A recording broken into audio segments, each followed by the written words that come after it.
Get a deeper connection with the Cougars of BYU sports. God gives us a gift, and we use that gift until he takes it away. Deep Blue. Just sitting down afterward and being really tired and thinking like, wow, I just won the U.S. championship. This is Deep Blue. Here's your host, Jason Shepard. Thanks for tuning in for a brand new episode of Deep Blue. These are the true stories of BYU athletes and coaches from their own mouths. And today we're going to focus on the coaching side of that. Joining me now, former BYU tennis head coach Dave Porter. Coach, thanks for taking a few minutes. Always appreciate it. Wonderful to be here. Thank you. So now, I mean, we'll get into it, but the former BYU tennis head coach, will you always be coach? Will you always be addressed as coach? Do you kind of like that? I think that's probably what I'm most comfortable with, yeah. It's kind of like being a bishop, right? Once you're a bishop, you're always a bishop. It's like, once you're a coach, you're always a coach, right? I think so. It's kind of how it works. Well, we mentioned you recently retired after an amazing 40-year collegiate coaching career. Why did you finally decide to call it quits? Well, I had a few health issues, and as I think I have used this phrase before from the original movie Top Gun, after Maverick and Goose do that flyby with the Russians upside down, and he gets back and the commander says, "Son, your ego's writing out checks your body can't cash." And I found that I had a condition that I wasn't aware of when I first started here, and it was progressively getting worse. And it got to the point where I really didn't feel like it was fair to the players or to my family to try and continue. When you do something for that length of time, how difficult is it to finally make that decision? Even though all of the reasons that you talked about and you knew it was the right decision, it's probably still a hard decision, though, to make, isn't it? Very much so. In fact, I still sit at home and during sleep think about the team and the players and what they need and the schedule and how to make everyone better. So, yeah, it's just a part of life that's got to have to adjust. Well, and I was going to ask you, how hard is it to not do it? Obviously, you miss it, obviously. What are you filling your time with these days? Well, right now I'm getting a lot of testing done. So my situation is that without realizing it, I had some scarring start in my lungs and found out that there was no return on it. And so when in spring, they basically said, you need a new set or the window's going to be real short. Right now I'm going through a lot of testing and evaluating and hopefully qualify to get some more lungs. Have you heard from a lot of people, not specifically about the health concerns, but just after you retire, it's you've made an impact on a lot of people's lives, and when you do something that long, you certainly are going to have relationships. How many people have you heard from since announcing your retirement? Oh,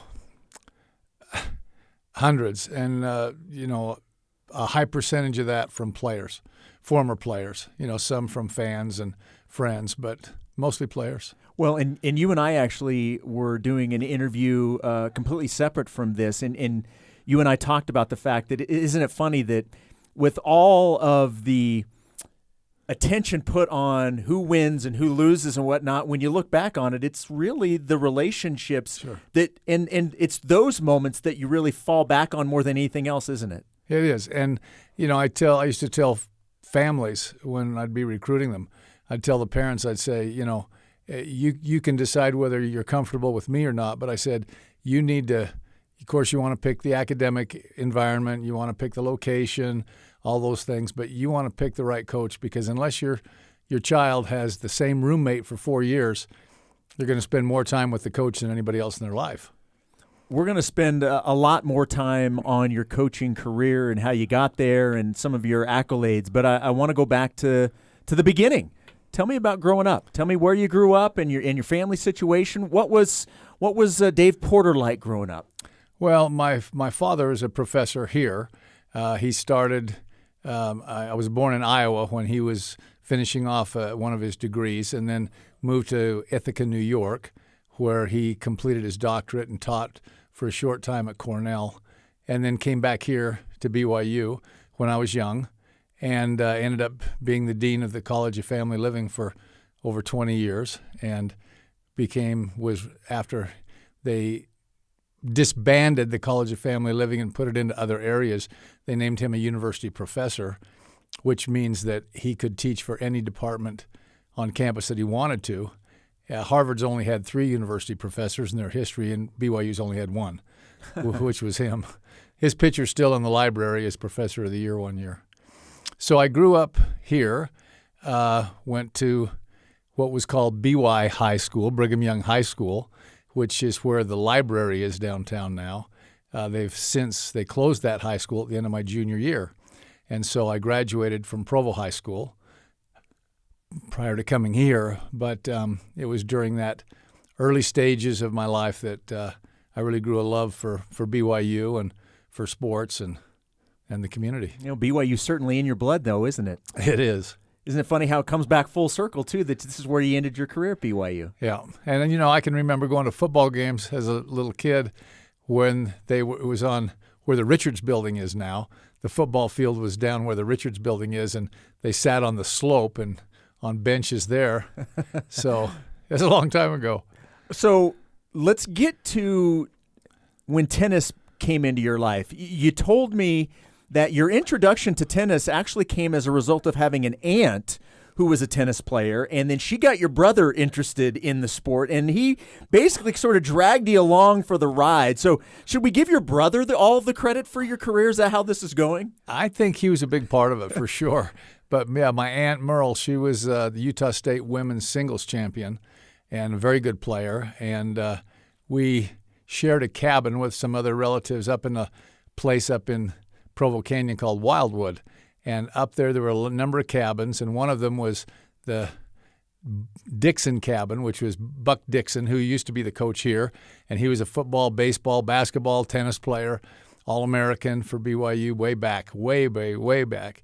And he and his brother Sankey were national champions in doubles, and they would play up there, and my Aunt Merle played with them. And she got my brother Roger, who's now at Harvard, got him involved, and he I wanted to be like him, and he was older, and he sort of drugged me along, as you said. So tennis obviously played a role in your youth and obviously your career, but you also played basketball. So which sport had most of your attention growing up, though? Which did you gravitate toward more? Well, I probably, in comparison to all of the other kids that I grew up with, I was better at tennis because I was the best player in this area all the time growing up. But basketball was, of course, my love, and I went to every home game. And these are back in the days when, Utah had Billy McGill and, and some of the legends. Yeah. I mean, I remember in high school watching the 66 team basketball team that won the NIT with, Gary Hill and Neil Roberts and, all the Dick Nemelka and Jeff Congdon and Craig Raymond. I think that was the starting lineup, and just loving basketball. And not a lot of people went to tennis matches, and a lot went to basketball games. So I suppose I was a little more interested in basketball. And at that time, there's no indoor courts. There's a few in Salt Lake, and too expensive for us. So I just played 3 or 4 months a year, and the rest of the time I tried to focus on basketball. Sometimes I'd go down to the field house, and where there are now offices, they used to have indoor racquetball courts there before the Richards Building was there, and go in there in the winter and hit against the wall with a tennis racket was about all I could get in the wintertime. So you were a freshman the same time that Krešimir Kosic was a freshman here on campus, and we certainly know the legacy that he has as a former Cougar, but also what he did after his time at BYU. And it's my understanding that you and he formed a pretty cool bond. Why don't you tell our listeners about that? Yeah, Kresh was a very good friend, and we were freshmen. I was very fortunate to start the first few games. I didn't start all the games that year, but I started the first half of the season, most of the games, and played in almost every game. And he was a good friend, and he was real special, and he was at the time, couldn't understand why I was going to go on a mission after my freshman year, and I did, and we stayed in touch. And then when I found out he was getting baptized, I was so thrilled. And when I came back, and he used to come to me and say, hey, this was after I'd finished playing basketball and I was just playing tennis. He was like a senior, and he joined the church, and he would say, listen, I'm going to fake an injury, an ankle injury at about 3 o'clock. So meet me outside at 3:15. We'll go to the temple. Oh, wow. So he used to fake injuries, and Rod Kimball, who was the trainer, would kind of support that because he knew we were going to go to the temple. So yeah, if you were trying to do something else, it wouldn't be okay. But if you're going to the temple, we'll let that slide a little bit. Yeah. So he passed away in 1995. What did his passing, how did you handle that? Well, it was obviously a shock, even though I know he'd been sick and painful. But you know, he changed so much. He's one of those who really went to both extremes in his lifetime, from the kind of life and lifestyle that he had led, and his embracing of the gospel, and how he embraced it and held it close and stayed faithful and continued to bless and serve others all of his life. And it was one of those things where he was, you know, bigger than life. I mean, not just a great player here, but, you know, he was the player coach when they won the gold medal in 1980 when we didn't go to Moscow, and they beat the Soviet Union. And he's just special in so many ways. Once the playing career came to an end, the coaching career began. Take me through that transition into coaching for you. Well, I started coaching actually when I was in high school, when some close friends who a lot of BYU fans will still remember, Ed Pinniger and Stan Collins, who were both tennis players and basketball players and great enthusiasts and Cougars through and through. And they came to me when I was in high school and asked if I would be willing to coach Little League Baseball, which had their kids on, the two of their sons on them.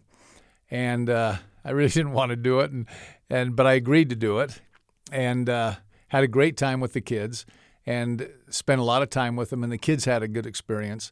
So later on, they asked whether or not, because I was the top junior tennis player in this area at the time, they said, would you be willing to teach our kids some tennis? And so I'd pick them up in the mornings. I'd drive up and pick them up in my car and drive them down to the Helaman Halls courts, which are where the softball field is now, and hit with them. And that was really my first introduction to it. And that was the beginning, and I found out that I really enjoyed it, that I liked it, that I enjoyed watching people get better. I enjoyed the process of the teaching, and so I just went from there. And from a college standpoint, your first college coaching job was basketball at BYU Hawaii. Is that correct? Actually, my high school coach, who was one of the assistant coaches in basketball here, Courtney Leishman, when he was named the women's coach, the head women's coach here, he asked me at the time, I was the director of fitness at the Missionary Training Center and on the faculty in the PE department. And he asked if I would be willing to come down and help. He got permission from the MTC and from the department to help him in women's basketball. So a lot of those jerseys that you see up there, Jackie Bean and Tina Gunn, and a lot of those were players that he worked with that I was fortunate to work with as well. So I was his assistant. And then Frank Arnold came to me and said, would you be willing to come and be a volunteer assistant with the men's team? At the time, Roger Reed and Carl Ingersoll were the two main assistants. And so I switched from the women's team to helping with the men's team at the same time that I was still the director of fitness at the Missionary Training Center. And you were being pulled in all different directions, weren't you? Well, I couldn't sit still, and I was still coaching the high school tennis team. So I was doing that, and it was a lot of fun. And then when the opportunity came up at BYU Hawaii, they were looking for someone who could be an assistant professor who also would be an assistant basketball coach with the intent to take over the program. So we felt like, well, we're down here to gain a body and keep the commandments and gain experiences, and we've got our bodies and we can keep the commandments anywhere. Let's go have a new experience. Yeah. So we signed up and we went to Hawaii thinking we'd be there for a couple of years and stayed for 38. Well, so we've talked a lot about basketball. Was coaching basketball, was that the original goal? Is that where you thought this was going? That's where I thought it was going. That was the plan.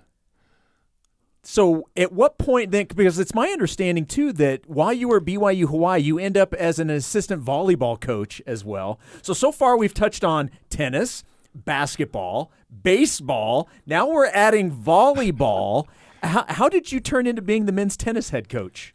They named me the head men's basketball coach, and the former head coach had thought he was getting a job on the mainland and didn't work out.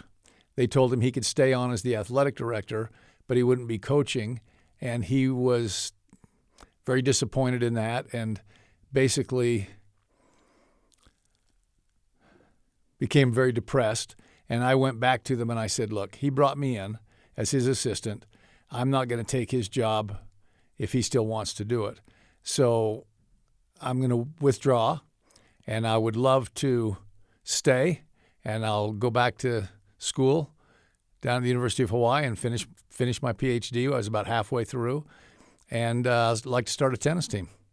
And they said, well, we don't want you to leave, so we'll do it.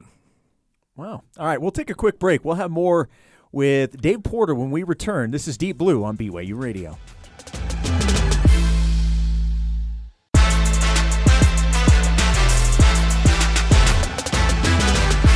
Welcome back to Deep Blue. Jason Shepard with you, joined now by the former head tennis coach here at BYU, Dave Porter, and we were talking about your time at BYU Hawaii, which, as you mentioned, spent 38 years there. After 8 years or so as the men's tennis coach, you also took over the women's tennis team. How were you able to balance doing both? Well, it was a challenge because I was teaching full-time, and they gave me a little bit of release time for one team, but not for necessarily both. And then I was teaching a religion class, that wasn't a part of my normal schedule. So it was a busy time, but I would organize and teach my classes in the morning.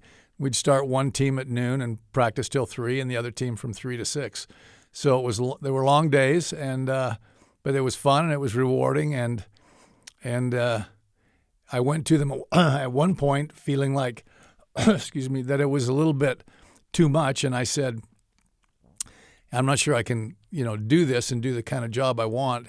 Can I not be the women's coach? Just do the men again, what I'd been doing? And they said, no, because of Title IX, you can stop doing the men and we'll drop it, but you have to keep doing the women. And I said, well, I'm not going to drop the men, so I just did them anyway. Kept them both. In an article, your friend and colleague at BYU Hawaii, and I hope I'm pronouncing, correct me if I'm wrong, Evan Nakachi, is that how you say it? He recalled a story about you. It was one of the seasons after your women's team had won the national championship, and some of your recruits for the next season had fallen through. So being short on some players, you recruited girls straight from campus to fill those spots, and then you ended up winning the national championship again. How did you figure that out? Well, they were pretty good athletes, and we had a high percentage of our athletes were Polynesian and Asian, and the Polynesian kids are very, very athletic and pick it up very quickly. And actually, a lot of them grew up playing tennis without, taking it into the tournament level. In America, all of our chapels have basketball gyms in them, or most of them do. Well, in Tonga, all the chapels have tennis courts. So, I did not realize that. So they go play, and it's just a place for them to be and spend time, and so they have basically good skills. And one of the girls that ended up playing for me later on, who is now a professional pickleball player, she was an All-American tennis player, and then she now lives, I think Lehigh or Alpine or Highland, that area, and she's a professional pickleball player. clearly you know how to recruit. You don't stay in this business this long if you aren't a good recruiter. How much of your success, how did you have so much success as a recruiter and a coach? Because they really do go hand in hand. You got to find the talent, and then once you get them in, then you got to help them reach their potential. I'd say two things. The first was my association with the United States Professional Tennis Association that I was highly involved in, and the fact that I was traveling the world with and for them, and had a lot of friends that were very influential and key people around the world. And they'd met me and they knew me and they trusted me, so they were willing to send their top kids to me knowing that I would provide a certain type of experience for them. So that was one thing that helped. The other thing is that BYU Hawaii is small, and everyone got to know each other. And having been there for a while, they knew that I was an academic, that I had my doctorate, that I was focused on people growing and developing in that sense and not just athletically. And because of that, when I had a kid who was on the bubble, as far as English skills, for example, they would trust the fact that I would make sure that they were successful, and they would let them in if they were on the bubble, sometimes with on provisional. But I could just go to them and say, no, this person is going to be fantastically academically solid, but their language is just a little low. They had an English developmental program over there at the time to help those kids before the pathways became, a big source to get those kind of kids to know things. And so because of that, I could get them in. And one girl came, and we didn't have her play the first year. We just had her study. Mm-hmm. And she ended up with a biochemistry and exercise science dual degrees, and she went to the University of Utah Medical School, graduated number 2 in her class. She's now a full-fledged physician at UCLA Medical Center. Oh, wow. And she was from China, first Chinese to get an MD in the U.S. and be hired and working here. Joined the church, married in the temple. What do those types of stories mean to you? Because that goes far beyond anything on the court. Well, it basically demonstrates a couple things. It demonstrates the fact that when people trust you and are willing to put their faith in you, that there's a responsibility to perform in all areas of these students' lives. And that's the first thing. And the second thing is that the kids are committed to the fact that they realize that not only themselves and their families, but that I'm on the line for them. And so they work harder, and I think that together we achieve goals. And in this case, they're successful both in tennis and in academics and hopefully in life. Well, with the example that you just mentioned, you've also had the opportunity to work with and coach gold medalists in the Olympics, women who've won Grand Slams. I know you like to tell the story of one of your athletes went on to be the mayor of Prague. I mean, what you've done with these athletes is far-reaching beyond anything. That's got to feel pretty good that you've been able to touch the lives of so many people like that. Well, it is, and I was blessed to have that type of player entrusted to me from friends. The Jan Krejci, who I think is maybe the best college player that I've seen. In fact, when he won the national championship for us, the head referee of the tournament had just done the Division I tournament. He said he's the best player he'd seen at any level. And he'd been, 300 in the world, ATP, and came, and he was really a good tennis player, a very good student, very mature, and he's the one who ended up the mayor of Prague. And other students who came who were very, very – we had one player who came and he wanted to take an accounting class his freshman year. And the professor said, no, you have to take, Math 110, which is college algebra, first. And he said, well, there's no relationship between mathematics and accountancy, And the professor said, well, you're going to have to do it. And he says, can I take my chances? I got a perfect score in math on the SAT. So I'm pretty comfortable with that. And they said, oh, okay, at your own risk. He ended up being our valedictorian, went to Harvard, graduated number 2 in his class, and when he got his MBA and worked for, Goldman Sachs and, worked for all these companies. And then he and some friends started a venture capitalist company in India, and they're the ones that gave Google their startup money.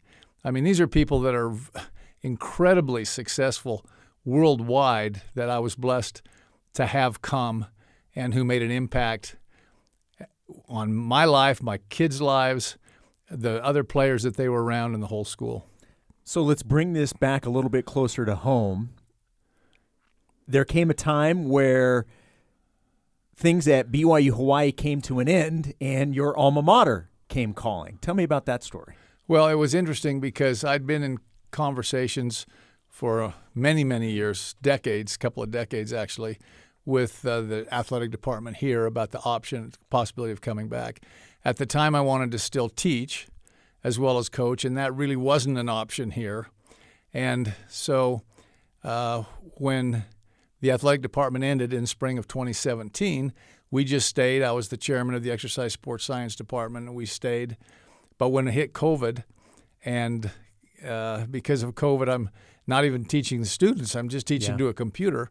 My wife sort of felt like, hey, the kids and the grandkids are on the mainland. And then there was a change here.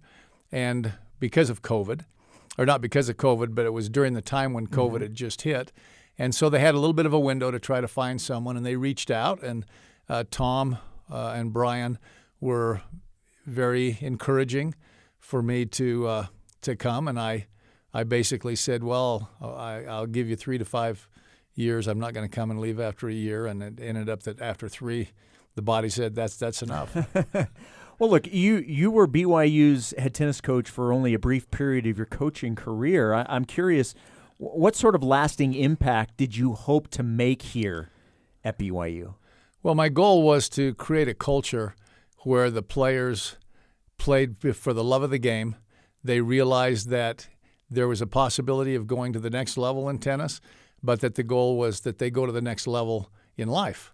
And that had to do with academics and the balancing of the spiritual side of the things that they do, as well as tennis. And there were some challenges when I first came.